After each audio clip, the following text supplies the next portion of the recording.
জিয়াউর রহমান না থাকলে জামাতে ইসলামের জন্ম হতো না।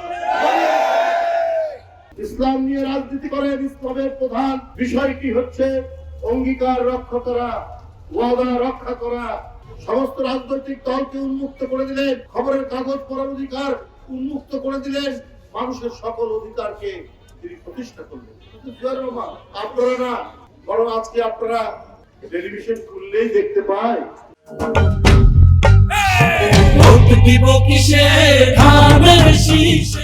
বিষোদ্গার করছেন, বিএনপির চেয়ারম্যান সাহেবের বিরুদ্ধে নানা কথাবার্তা বলছে।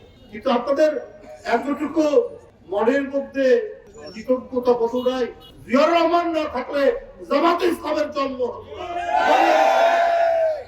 বাংলাদেশের মাটিতে জামাত ইসলাম রাজনীতি করতে পারে। দেশনেত্রী বেগম খালেদা জিয়া না থাকলে মন্ত্রিত্বের স্বাদ দেখেন না, সেখানেও তো দুইজন মন্ত্রিত্ব আপনারা দিয়েছেন।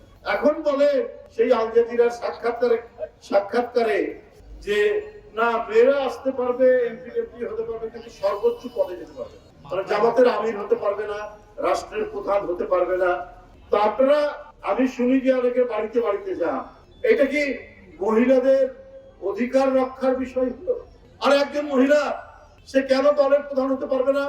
আপনারা যে দলটির সাথে ঐক্য করে মন্ত্রী হলেন, দুইজন মন্ত্রী হলেন, সেই দল বিএনপি।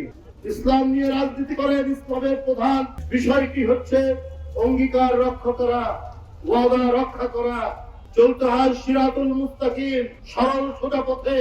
আপনি আমির সাহেব, আপনাকে দেখছি আপনি যখন যেটা সুবিধা মনে করছেন, কোন পথ দিয়ে, কোন রাস্তা দিয়ে, কোন গলি দিয়ে ঢুকলে পরে ক্ষমতায় যাওয়া যাবে, এর জন্য আপনি দিন রাত কাজ করছেন।